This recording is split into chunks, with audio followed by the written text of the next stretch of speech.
Welcome to the Real News Network. I'm Paul Jay in Baltimore. Tom Perez beat Minnesota Congressman Keith Ellison for the DNC chair in a vote held last Saturday in Atlanta, Georgia. Perez, who served as President Obama's labor secretary, won by a thin margin, only 35 votes out of a 435 vote total.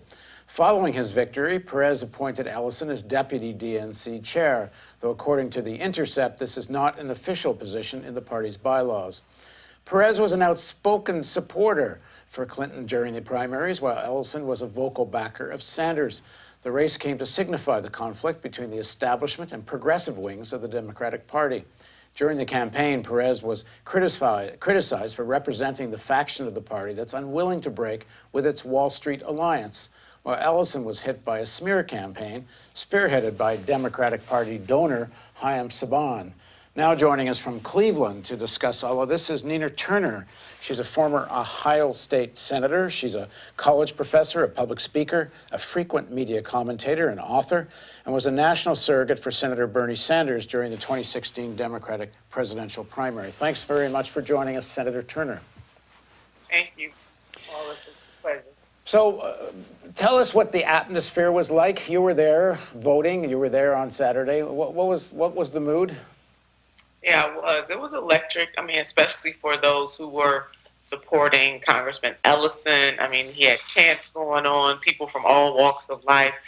Prominently there were the National Nurses United, who really, helped the congressman all across this country. As you and I both know, he traveled to a little over 30 states as he was fighting to become the next chair. But every candidate, it was palpable. It was pleasant. It was okay. But the energy was definitely on the side of Congressman Ellison in terms of his supporters, wall to wall. They were there. But just like any other campaign atmosphere, that's pretty much what it was like. There were trails of posters for every candidate, for every race.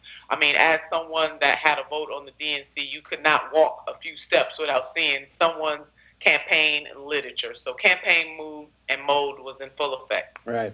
Now, you were a supporter, as I mentioned, of Senator Sanders. You supported Ellison for the chair of the DNC. And it was not just a fight over who would be the DNC chair. It was also quite a symbolic fight about whether or not the Democratic Party, corporate Democrats, as many people call them, would maintain their control over the party apparatus, or whether the Sanders insurgency, as sometimes they've called themselves, would make a breakthrough. You supported Ellison. So how did you feel after this vote? Disheartened.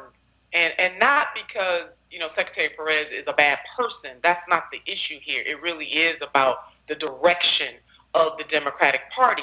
And bigger than the 447 people who were eligible to vote, in that room, this is about America, and this is about the people who were not in that room. And that, to me, is what is missing. There was a resolution pushed by Ms. Pelosi and Christine Pelosi to try to restore the rule that President Obama had put in place, that the DNC would not take money from lobbyists. And that got voted down. So that tells you, and we did that even before we went to the race, the chair's race. So that was the stage. That was the foundation point right there. That probably was the omen for what was to come next, that vote, that as a party, we couldn't even go back to a very good rule that the president put in place, which is we should not take money from corporate lobbyists. The split over the question of money is also goes further than that. The progressive wing of the party argues there should be far more reliance on mass fundraising, Sanders-style small donor funding, and break this sort of link with the power of finance over the Democratic Party. So it was more than just about that, and so was the race, because the race itself had a lot to do with that issue of how the party gets financed. It did, Paul J. To your point, for people who were not there, it was live. It was streaming live, so anyone in the world could have seen it. But that point about that resolution that Christine Pelosi was pushing, and both sides got a chance to argue their point. Well, some of the people who were arguing against the resolution flat out said, they didn't even try to hide it, that Democrats should not handicap themselves, if you will, and not take on that money. They really made it clear that the receiving of that type of money was more important to them than doing it the way that Senator Sanders has established that it can be done, which is raising money from everyday people in mass to push the mission of this party. It was quite disappointing. So again, that is how we started off the meeting when it came time to start the votes. And you're right, it's bigger than all of that. This is about the direction that this party is going to take and the principle and the values of the party. And obviously, we went lacking on Saturday. And this issue of how the party gets financed goes to the core of where the party is going to go. And it seems like what people call corporate Democrats, in this case led by President Obama and Hillary Clinton and their allies, that it was more important to keep ties to finance than it was to in any way appease all the young people and all the energy that was coming around the Sanders campaign. And in the sense, once again, the Sanders, that type of politics, that type of progressive politics, is not where these people want the party to go. That's right. And there are members, I mean, many of our viewers might not know this, but there are members on the DNC, voting members on the DNC who are lobbyists.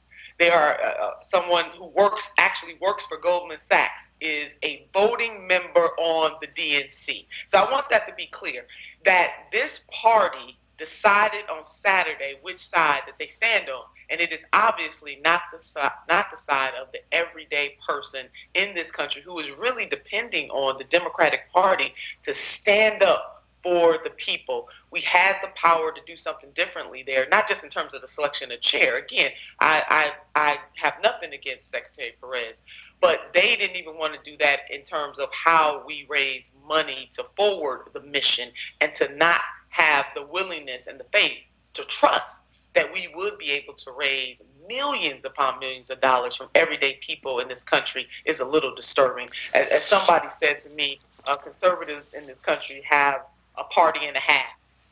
Well, perhaps it's not that they don't think it can be done. Perhaps they don't want it to be done, in the sense that, as I say, the finance, the sections of the elites that are serious big donors to the Democratic Party, not least of which is Haim Saban himself, who once been said he has an honorary seat in the Israeli cabinet because he almost acts as a middleman between the Israeli government sometimes and the American. That to allow this kind of popular fundraising to become dominant changes the whole character of the party. These guys lose control of the party. It does. Absolutely. You're right. So maybe it is about willingness, but lots of people were very disappointed in that. So here we go. I think it was the brilliant Einstein who defined insanity. He said doing the same thing over and over again and expecting a different result.